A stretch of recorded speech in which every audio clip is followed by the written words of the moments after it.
You are a creator. Every single day, whether you realize it or not, you're creating your own life. Just think about it. Through the actions that you take, through the thoughts that you repeatedly think, the beliefs you continue to hold, the people that you choose to surround yourself with, the environments that you place yourself in, and even the habits that you practice over time. Some of those choices have been conscious, but most of them happen unconsciously. And that's where I want to spend our time together in this video. Because what goes unnoticed eventually becomes familiar. And what becomes familiar eventually becomes part of the way that we operate. Over time, those repeated ways of thinking, acting, and responding quietly shape the person who we experience ourselves to be. The life you experience today is the accumulated expression of what you've repeatedly practiced. I want you to take a moment and really let that sink in. Every action you've taken, every habit you've built, every relationship you've invested in, every belief you've reinforced, and even every environment you've chosen to remain in. None of it happened overnight. Your life has been created one decision at a time. The interesting part is that the unconscious isn't inherently good or bad. Some of the greatest challenges that we face come from patterns we've never stopped to question. They quietly shape a life that we never consciously chose. But there's another side to it. Some of the most extraordinary moments we'll ever experience come from practicing something with such intention that it eventually becomes a part of who we are. Think about an athlete who no longer has to think about their form, or a musician who no longer has to think about every note that they play. Years of conscious practice becomes unconscious embodiment. And life works in the same exact way. I remember playing basketball and having nights where shooting a three-pointer felt just as natural as taking a layup. I wasn't thinking about my release anymore or my footwork. Years of conscious practice had become something I could just simply trust. And that experience has taught me something that I've carried into almost every single part of my life ever since. It taught me to focus on the small, repetitive actions that eventually become unconscious. Because when those actions are rooted in intention, something incredible happens.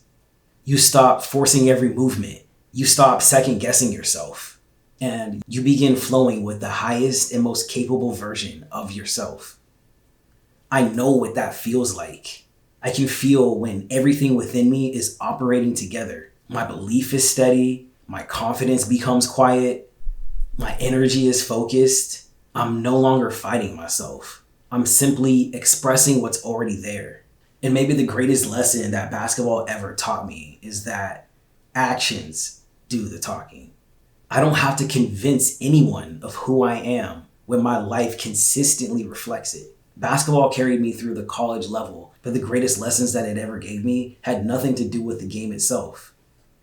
It taught me discipline. It taught me presence. It taught me that conscious repetition eventually becomes unconscious embodiment. And I've been applying that lesson to my life ever since. And that's why I believe that every human being is already a creator. Not because we've all figured life out, but because every single one of us is constantly shaping our lives through the way that we think, the way that we act, and the choices that we make each and every day. The question isn't whether you're creating. You already are. That's a fact. The question is, are you creating consciously? That's the foundation of a philosophy that I've been spending years developing called CreatorofSelf. At its core, it's a philosophy for human realization, a way to better understand yourself, navigate the human experience with awareness, and consciously participate in the life that you're creating. Because every human life contains a unique potential waiting to be realized. And I believe that realization happens through conscious creation. Potential, creation, realization. But before we consciously create anything, we must first return to ourselves. And I call that ground zero. That's going within. Within here, your own self. It's a place of stillness. A place beneath all of the noise, the expectations, or the constant distractions that life is always throwing our way. Because before we decide where we're going, it helps to remember who's making that decision. Ground zero is where we return to ourselves before taking the next step forward. So, I want to leave you with a question. Take an honest look at the life that you're creating. Does it reflect what you truly desire? Does it reflect what makes your heart feel alive? Or have parts of your life simply continued because they've never been questioned? No judgment, just awareness. Because awareness is where conscious creation begins.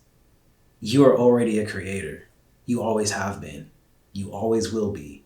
My hope is that these conversations help you create with greater awareness, greater intention, and ultimately greater realization.